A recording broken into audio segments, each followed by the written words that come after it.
ওরা তো আছে আমার শেষ করার কারণে, ওদের টার্গেটই তো এটা। ওকে রান্না করে খাওয়ানোর জন্য আছে আপনার মনে হয়? ও আছে শুধু আমার ক্যারিয়ারটা নষ্ট করবো, এটা ওর একমাত্র টার্গেট, হাজব্যান্ড ওয়াইফ মিলা। হয়তো আপনার শ্যালক, আপনার শ্যালকের বউ যদি ব্লগের কষ্ট পায় মাঝখানে অবশ্যই না, কিছু তারা এটা কথাবার্তা সদয় আছে যেগুলো কিনা শোনানো যাচ্ছে না, সবকিছু শোনানো পসিবল না। 2019 তবে সাল থেকে কেমন হওয়া শুরু সবকিছু করছিল। না শুনলেও মোটামুটি একের কিছু পর বিয়ে বুঝে শুরু যাওয়া করছে, একের পর উচিত। হ্যালো, আজকে এখান থেকে শুরু শুরু করছে করছি বাসার মধ্যে। আজকের ব্লগটা। বাসায় একটু ঝামেলা হয়েছে আমার সাথে আমার সিরিয়াসভাবে বাবার, ফ্যামিলি ছেড়ে সেরকম দিলে সিরিয়াস কিছু না, মানুষজন ডাইকা হালকা পাতলা কথা কাটাকাটি। এটা আমাদের লোকজন মধ্যে নোংরামি প্রতিদিনই করে, হয়, অবৈধ কারণ কাজ যে করে, ধরনের সিচুয়েশন হয়েছে, যেগুলো যেগুলো আমার সঙ্গে জ্বালিয়ে হয়েছে, পুড়ায় তারপরে এগুলো আরেকজনের আসলে ফাইন না দেবে। করে না বলে কোনো উপায় নেই। তেমন কিছুই অবৈধ হয় নাই, অবৈধ তেমন অবৈধ খাইছে কিছুই হওয়ার বাসার কথা মানে ছিল না, জাস্ট এসব একটা সত্য কথা কথা। বের হয়ে যায় তো। উস্কানিমূলক খোঁচা মারা, মানে এমন এমন করে সব করে আপনার একটা কথা উঠাউঠা জিনিস বলবে, খাওয়াইয়া সব যেই সব কথাটা পবিত্রতা শুনলে করছে একটা মানুষের নোংরা মহিলা। মুহূর্তের মধ্যে মাথাটা গরম হয়ে যায়। কোনো মানে ভদ্রলোক যদি মানে হইতো সব বন তীব্র বনাবো রোজার বাদ দিয়া মধ্যে বা যেসব ঝামেলার জ্ঞান মধ্যে নষ্টামি গুলো মানুষের তো করছে রাশ টাইম এগুলো বিচার এমনিতেও করলে তো এতদিনে মুড 70 বার বাড়ি মুড চড়া যে হইতো। খারাপ থাকে একটা সে সময়। আকাম করছে, মানে এরকম ওই হিসাব আছে। সময় সঙ্গে সঙ্গে এমন একটা ডেলিভারি দিবে, এমন একটা কথা বলবে, উনি তো মানে জাস্ট মুখ থেকে উচ্চারণ করবে চরম একটা মিথ্যা কথা, বানোয়াটি কথা শুনবে, শোনার সঙ্গে সঙ্গে মাথাটা গরম হয়ে যাবে। মানে স্পেশালি আমার তো হয়, আমি জানি না কার কি হয়। মানে ইচ্ছা করে এই কাজগুলা করে আমাকে খেপিয়ে দেওয়ার জন্য, এবং মিথ্যা কথা, উল্টা কথা, যেটা হলো সবচেয়ে বড় কথা, উল্টা কথা, যেটা অ্যাকচুয়ালি না, সেটাই করে।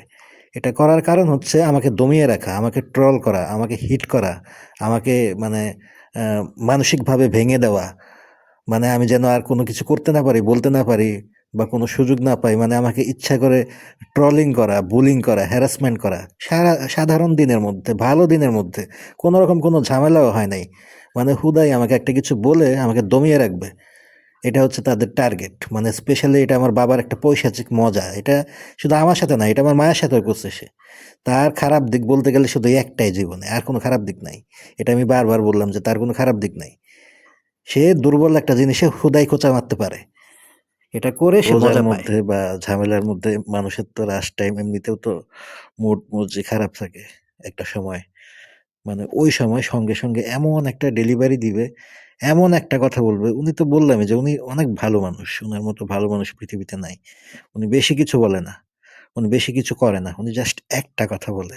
সেই একটা কথা এরকম গা জ্বালানো কথা, এরকম মিথ্যা কথা, এরকম বানোয়াট কথা, যে কোনো সুস্থ মানুষ খিঁচতে খিঁচতে মরে যেতে পারে ওই কথা শুনলে। মানে এই ধরনের মিথ্যাচার, এই ধরনের বাজে কথা, এই ধরনের মানে অযৌক্তিক কথা, যেটা কিনা তার জায়গা থেকে তার বলার কোনো রাইটসই নাই, কোনো কালেই নাই, কোশ্চেন কালেও নাই। এরকম একটা বাজে, অনর্থক, বাজে, অযৌক্তিক কথা বলবে, যেই জিনিসটা মনে করেন যে সম্পূর্ণ দোষ তার। আপনার কোনো চিটাফোঁটাও নাই, কোনো কারণও নাই এটা বলার।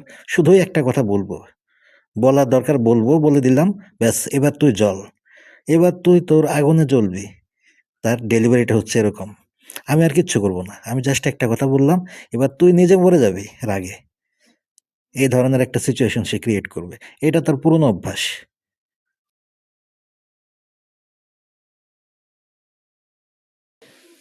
পরগাছার মতো বড় হয়েছে, এদের ফ্যামিলিতে খাওয়া দাওয়ার কালচারও নাই। এরা কি বুঝবে রোজার মাসের কি মর্ম, এরা কি বুঝবে ইফতার, এরা কি বুঝবে সাহরি। এদের তো ওই কালচারই নাই, এদের গোষ্ঠী থেকেও রোজাও রাখে না।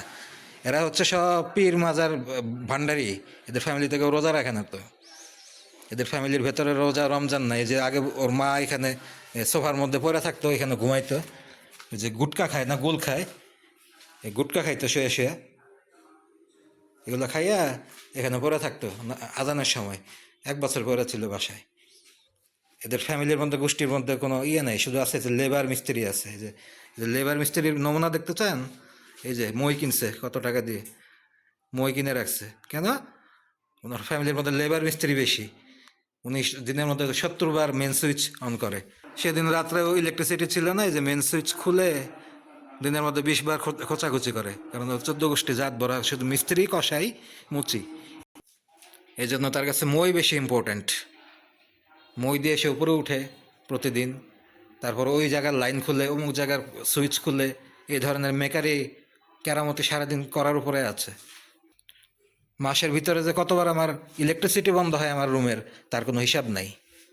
এই যে একটা আইপিএস দেখা যাচ্ছে, বললে বিশ্বাস করবে কি না জানি না কেউ, এই সমস্ত বাড়িতে যতগুলা ঘর আছে প্রত্যেকটা ঘরে আইপিএস, প্রত্যেকটা রান্নাঘর, তারপরে বাথরুম, বাইরে সিঁড়ি, সব জায়গাতে আইপিএসের লাইন আছে।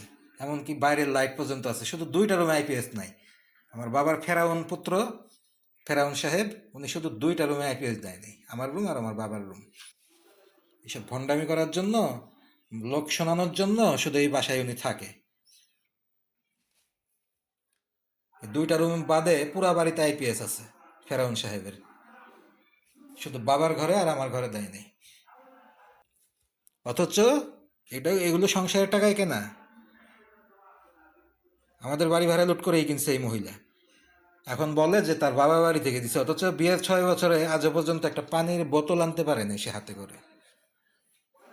এই যে আমাদের ভোগ দখল এই যে লুটপাটের আমি টাকায় এতক্ষণ কেনা শাউট করলাম, আমার এগুলো বাবা টাকায় কিন্তু বাসা কেনা। থেকে চলে গেছে, সে কিন্তু কিচ্ছু শোনে নাই। সাবান আছে মনে সে হয় জাস্ট বোতলে, একটা কথা বলে আমার রক্তটা উঠিয়ে দিল, মাথার গরম করে দিল, ব্যাস ওনার কাজ এগুলো শেষ। উনি সব ওনার মিশন টাকা কমপ্লিট, উনি কোথায় চলে পায়? গেছে দরজা বন্ধ টাকা করে। হচ্ছে আমার লুটপাটের এরপর টাকা, আমার রাগটা বাড়ি উঠিয়ে ভাড়া দিয়ে দিতে। গেছে। কোনো ইফতারের কোনো ব্যবস্থা নাই, কিচ্ছু রাখা যায় নাই। ছোট লোকগুলা সারা জীবন থাকছে মানুষের বাড়িতে আশ্রিত, অমুক দুলাভাইয়ের বাড়ি, তমুক দুলাভাইয়ের বাড়ি, এর বাড়ি, তার বাড়ি, অমুক বোনের বাড়ি, অমুক মামার বাড়ি, বিভিন্ন জায়গায় থাকছে তো আশ্রিত। ফ্যামিলিতে তো খাওয়ার কালচার নাই, এগুলো তো খেয়ে বড় হয় নাই, খাওয়ার কালচার থাকবে কোত্থেকে? বড় হয়েছে মানুষের বাড়িতে বাড়িতে আশ্রিত থাকছে ছোট লোকের মতো, এর বাড়ি তার বাড়ি। তারপরে এলাকার মানুষ চান্দা চুন্দা তুইলা লোকজন ধইরা আমাদের একটা মুরগি ফ্যামিলি পাইছিল, আমাদের মুরগি ফ্যামিলিতে গছাই দিছে, আমাদের ফ্যামিলিতে গছাই দিছে, বাস কাজ শেষ। বাপের হচ্ছে 5-7টা বউ, এরপরে এই ফ্যামিলিতে ঢুইকা জীবনের কাজ হয়ে গেছে, ছক্কা মেরে দিছে। এখন আর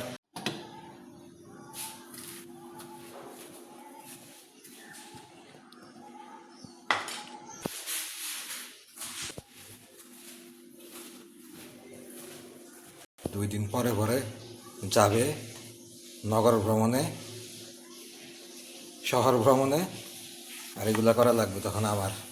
ওই জন্য আমার রাখছে আর কি, ওই কারণে আমার একটু মাঝে মাঝে খাবার দাবার দেওয়া লাগে। ওই বিছনায় পড়ে গেলে আমার মাঝে মাঝে একটু 2-4 পয়সা ওষুধ খাইতে দেওয়া লাগে, না হলে এগুলো কে করবে? এই মহিলা তো যখন তখন রান্না বান্না বন্ধ করে দিতে পারে, তখন ফ্যামিলি চলবে কীভাবে? আমার বাপের খাবার দাবার লাগবে না, আমার বাপ তো আবার ক্ষুধা সহ্য করতে পারে না, ক্ষুধা একদম সহ্য করতে পারে না। তো তখন বিপদ আপদে সংসারের ঢাল, মেয়েদের কাজ, মেক্সি পরে, এগুলো করতে হবে আমাকে মাঝে মাঝে।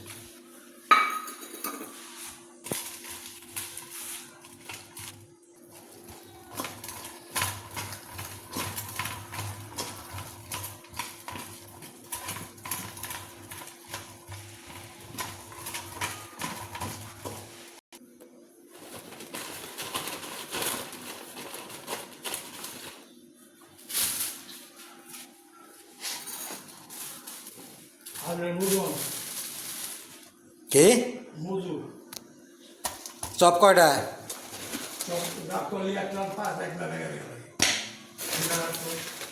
আমার হিসাব না টোটালি বাদ দেন, আপনি লেগুনটা কোনটা রাখবেন না, এটা কোন পেঁয়াজে কটা রাখবো, সব কটা রাখবো? বেগুনি বেগুনি কম করে ভাগ বেগুনি রাখছিস না বেগুনি সাইডে রাখছ আমি কোনো কিছু রাখি নাই, আমি খালি রাখা দিছি, এমনি ছুঁয়ে দিছি। ভালো নেই রাখ তেল রাখ আপনার 2টা পেঁয়াজ, একটা বেগুনি। আচ্ছা চিনি লেগে দিয়েছি বেগুন লেগে দিয়েছি কি ভেবে রাখছি কতটুক?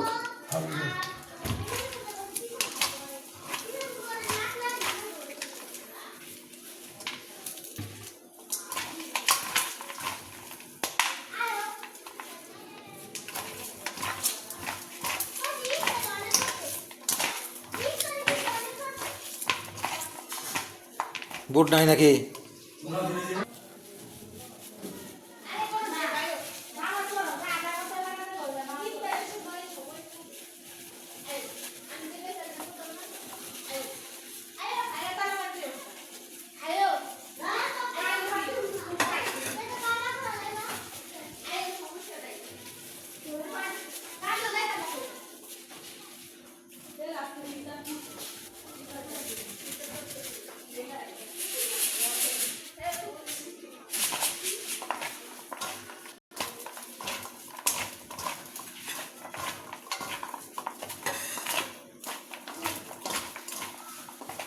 Muy fuerte.